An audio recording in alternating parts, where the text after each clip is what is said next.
भंवरलाल जी अपनी बहू राही से बोले, आज तुम्हारी मम्मी जी बाहर हम सबके साथ नाश्ता करेंगी या अपने कमरे में ही बैठी रहेंगी।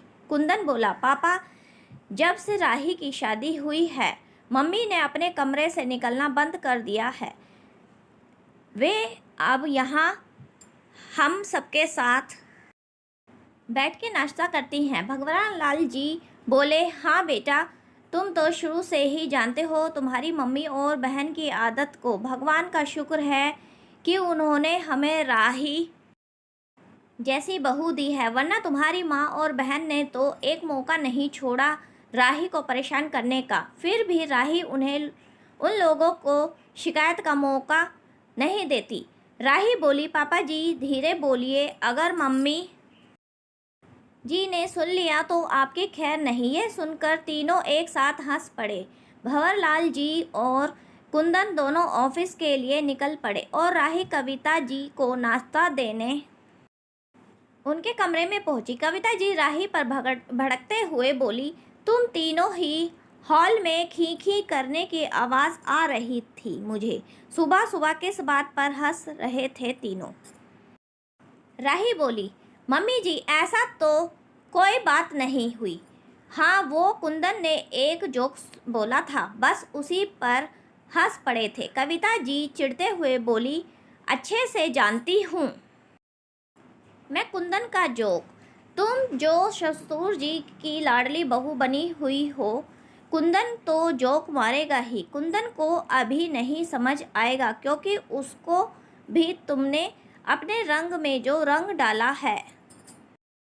राही बात का जवाब दिए बिना कविता जी के कमरे से बाहर आ गई और वापस रसोई में काम करने लगी। राही उनके मुंह लगकर अपना समय बर्बाद नहीं करना चाहती थी। राही टीचर की नौकरी करती थी जिसे उसने सास कविता जी के कहने पर छोड़ दिया था, लेकिन उसे बच्चों को पढ़ाने का बहुत शौक था, इसलिए वह अब घर पर ट्यूशन लिया करती थी।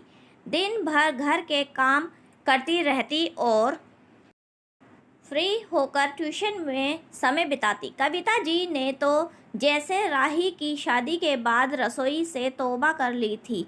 कविता जी दिन भर अपने कमरे में टीवी देखती रहती और जब जी चाहे राही को ताना मारती रहती। एक नंद है रोमा, वह भी अपनी माँ का खूब साथ निभाती है क्योंकि उसे भी लगता है कि भाभी की शादी के बाद उसका भाई भाभी का हो गया है। रोमा भी पूरे दिन सेल्फ स्टडी के नाम पर अपने कमरे से बाहर नहीं आती है। हाँ, जब नाश्ता, चाय और खाना खाना होता है तब बस कमरे से आकर रसोई से लेकर जाती है। कमरे में पूरे दिन लैपटॉप और मोबाइल पर लगी रहती है, मगर भाभी की कुछ मदद नहीं करती। घर में एक ससुर जी भंवरलाल जी ही हैं जिन्होंने हमेशा बहू राही को बेटी का दर्जा दिया है।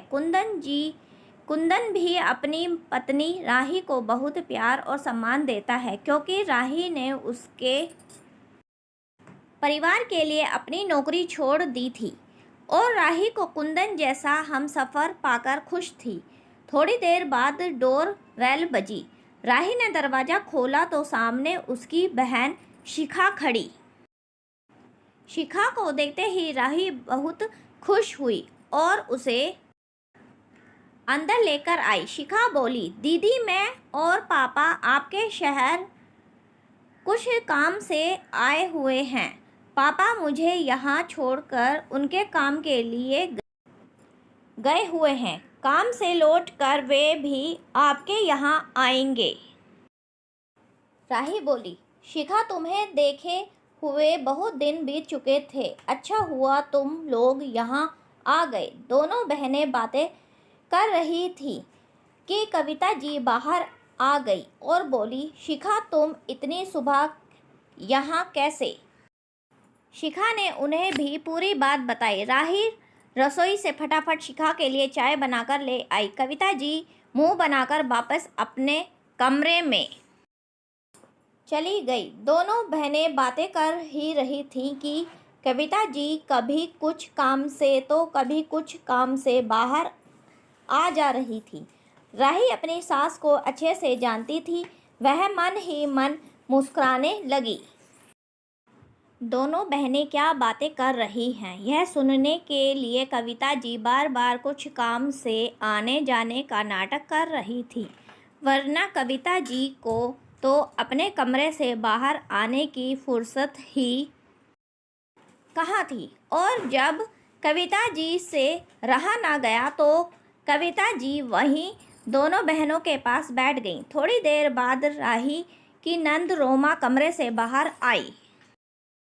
शिखा को देखते ही वह बोली, क्या हुआ शिखा, घर में चाय पत्ती खत्म हो गई या शक्कर, जो इतनी सुबह सुबह यहाँ चली आई हो। शिखा एक नज़र अपनी बहन राही को देखने लगी। कविता जी हंसते हुए बोली, रोमा को मजाक करने की बहुत आदत है। रोमा बोली, भाभी बहन की ही खातिरदारी करोगी या मेरे लिए भी कुछ बनाया है आपने। राही रसोई से चाय नाश्ता लेकर आई और बोली, मैं कब से आपका इंतजार कर रही थी, नाश्ता बने काफ़ी समय हो गया है। रोमा बोली, हाँ हाँ जानती हूँ, मुझे तो पढ़ाई करनी होती है पूरे दिन, कभी मेरे कमरे में ही चाय नाश्ता पहुँचा दिया करो। यह सुनकर राही कुछ नहीं बोली, क्योंकि वो जानती थी रोमा कितनी पढ़ाई करती है। पढ़ाई के नाम पर दिन भर फ्रेंड से चैटिंग करती रहती, मगर कविता जी अपनी बेटी का इतना ज़्यादा सपोर्ट करती कि राही कुछ नहीं कहती थी। कविता जी शिखा से बोली, तुम्हारा ड्रेस तो बहुत प्यारा लग रहा है, कहाँ से ख़रीदा तुमने। शिखा बोली, यह ड्रेस तो कुंदन जीजा जी ने और दीदी जी ने राखी पर गिफ्ट दिया था। हमारा कोई भाई नहीं है तो मैं हर साल कुंदन जीजा जी को ही राखी बांध देती हूँ, बस यह ड्रेस वही राखी गिफ्ट है। यह सुनकर रोमा को बहुत जलन हुई और कविता जी का चेहरा भी तमतमा उठा। राही अपने सास और नंद के चेहरे को भांप गई।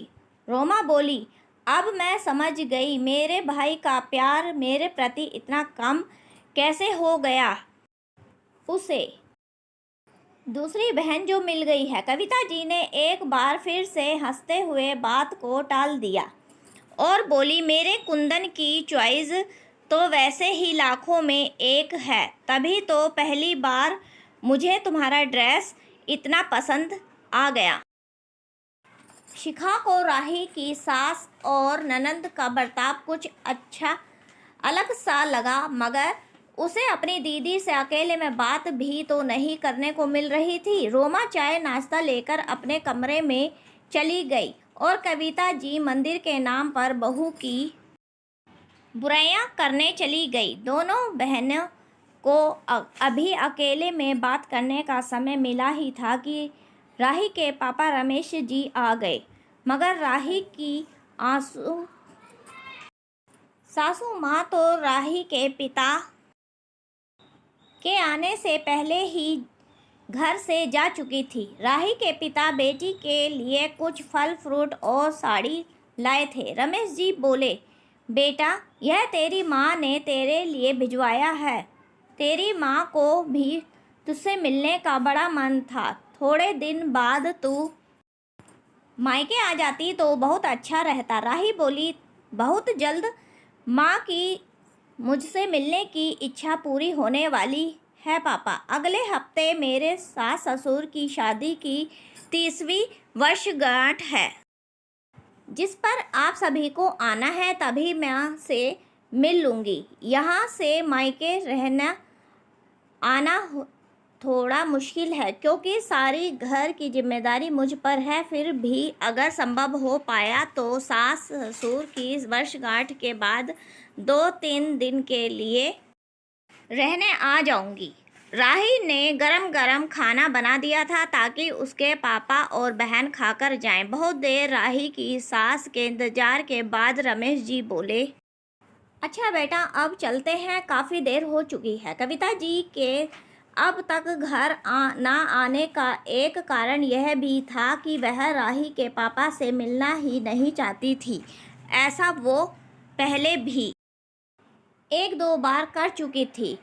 उनकी नज़रों में तो वैसे ही बहू के मायके वालों की कोई इज्जत नहीं थी। काफ़ी देर बाद कविता जी घर आई, तब रोमा भी अपने कमरे से खाना खाने बाहर आ चुकी थी। फलों की टोकरी और साड़ी देखकर कविता जी जोर से बोली, बस इतनी सी ही औकात है तुम्हारे माता पिता की, तभी तो मेरा बेटा कुंदन कुछ ना कुछ देता रहता है तेरे मायके वालों को।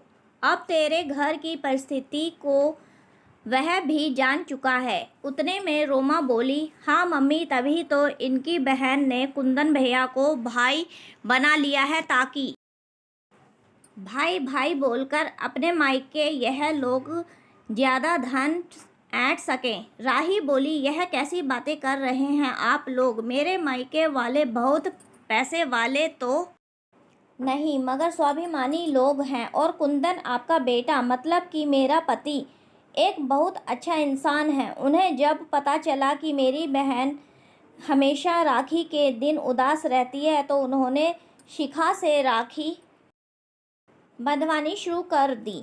शिखा के लाख मना करने के बाद भी वे मुझे लेकर उसके लिए राखी का गिफ्ट लाने गए। राई का पहाड़ बना लिया। अब लोगों ने तो बोलकर राही रसोई में चली गई, मगर कविता जी और रोमा के दिल में को चैन पड़ गया। अगले दिन भंवरलाल जी ने और कुंदन अगले हफ्ते शादी की 30वीं वर्षगांठ की तैयारी करने लगे, जिसमें राही ने उनका पूरा साथ दिया।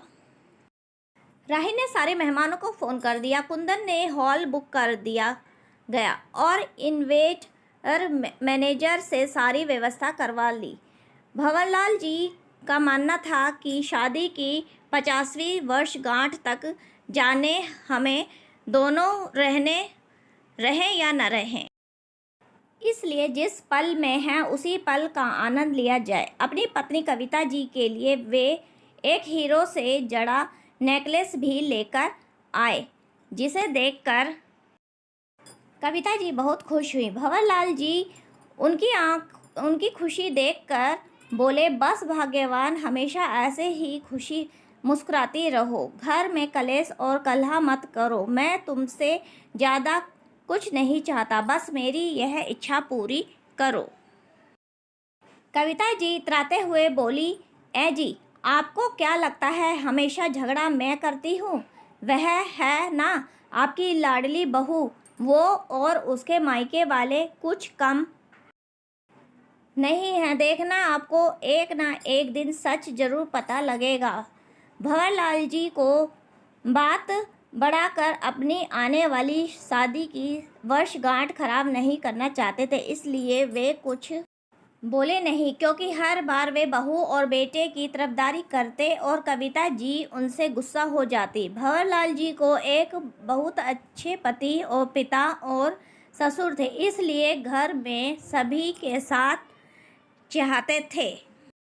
आज भंवरलाल जी और कविता जी की शादी की वर्षगांठ थी। हॉल खचाखच मेहमानों से भरा हुआ था। सभी लोग सारे इंतजार की खूब तारीफ कर रहे थे, जो कि कुंदन और राही ने मिलकर किए थे। बीच में अचानक थोड़ी देर के लिए लाइट चली गई। लाइट आने के बाद सभी की जान में जान आई, क्योंकि गर्मी के कारण सभी मेहमानों की हालत खराब हो गई थी। उतने में भंवरलाल जी की नज़र कविता जी के गले पर गई। वे बोले, कविता जी, आपका हार कहाँ है? कविता जी ने अपने गले में हाथ रखा और बोली, लाइट जाने से पहले तो वह हार मेरे गले में ही था। हीरो से जड़ा बेशकीमती हार कहाँ गया? आप कितनी ख्वाहिशों से लाए थे वह हार मेरे लिए। बोलकर कविता जी रोने लगी। कुंदन बोला, आप रो क्यों रही हैं? हार अभी तक आपके गले में था और लाइट आने के बाद हार गले में नहीं है। इसका मतलब यह है कि हार मेहमानों में से ही किसी के पास है। आपका हार किसी ने चुरा लिया है। कुंदन एक अनाउंसमेंट करते हुए बोला, माफ़ करिएगा मगर मेरी माँ का हार यहाँ उपस्थित लोगों में से किसी ने चुरा लिया है, इसलिए मुझे वेटर द्वारा सबके बैग्स और जेब्स की तलाशी करनी पड़ेगी। कृपया आप लोग इसे अन्यथा ना लें और सहानुभूति दिखाएं। यह सुनकर पहले तो सभी के होश उड़ गए, पर कोई कुछ नहीं बोला क्योंकि आखिर हीरो से जड़े हार का सवाल था। सभी के बैगों की तलाशी हुई और हार राही की बहन शिखा के बैग से बरामद हुआ। शिखा खुद हार देखकर हैरान होते हुए बोली, जीजा जी, मुझे नहीं पता यह हार मेरे बैग में कैसे आया। मैं चोरी क्यों करूँगी। उतने में कुंदन की बहन रोमा आकर बोली, देखा भैया, मुँह बोली बहन को आखिरी मुँह बोली ही होती है। यह तो वही बात हो गई, बगल में छुरी और मुँह में राम राम। राही भाभी के मायके वालों को समझने में बहुत बड़ी भूल हो गई है आपसे भैया। राही बोली, नहीं कुंदन, शिखा कभी चोरी नहीं कर सकती, उसे किसी ने फंसाया है। आप तो शिखा को जानते ही हो।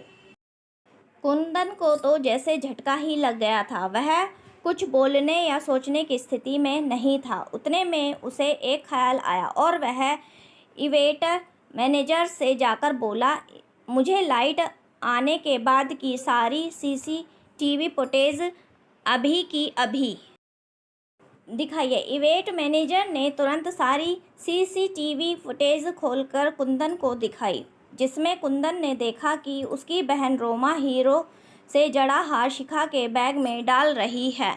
शिखा उस समय किसी से बात कर रही थी, जिस वजह से उसे पता ही नहीं चला कि रोमा ने कितनी होशियारी से वह हार शिखा के बैग में डाल दिया। कुंदन बोला, रोमा, मुझे तुमसे यह उम्मीद नहीं थी। शिखा को मेरी नज़रों से गिराने के लिए तुमने इतनी बड़ी साजिश रची। एक पल उसकी इज्जत के बारे में नहीं सोचा और इतने सारे मेहमानों के बीच यह कारनामा किया।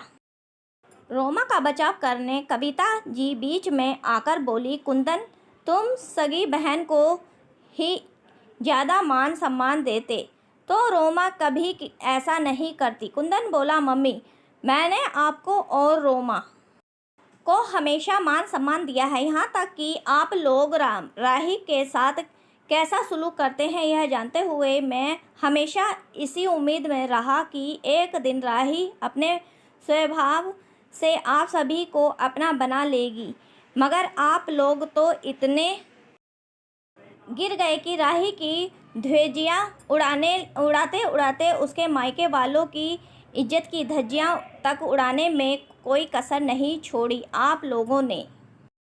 कविता जी और रोमा अपने लिए किए पर शर्मिंदा थे। भंवरलाल जी भी अब तक यही सोचते आ रहे थे कि एक दिन उनकी बीवी और बेटी सुधर जाएं, मगर आज उन दोनों की इस हरकत ने उन्हें सभी के सामने शर्मिंदा कर दिया था। वहीं दूसरी ओर राही को अपने पति कुंदन पर गर्व महसूस हो रहा था, क्योंकि आज कुंदन ने यदि असलियत का पता नहीं लगाया होता तो राही और उसके मायके वाले कहीं मुंह दिखाने के काबिल नहीं रहते और शिखा उसकी ज़िंदगी में तो चोर जैसा दाग लग जाता। राही ऐसा हमसफ़र पाकर अपने आप को खुशनसीब मान रही थी। कविता जी और रोमा ने अपने किए पर सबसे माफ़ी तो मांग ली, मगर उनका यह काम का माफ़ी के लायक नहीं था। दोस्तों, ईर्ष्या इंसान को कभी कभी इतना गिरा देती है कि उसे अच्छे बुरे में फ़र्क नहीं समझ देती है कि उसे अच्छे बुरे की फ़र्क समझ नहीं आती। इसलिए कभी किसी से ईर्ष्या ना करें। ईर्ष्या, जलन, इन सब का अंजाम एक ना एक दिन बुरा ही होता है। वीडियो कैसी लगी कमेंट करके बताएं। धन्यवाद।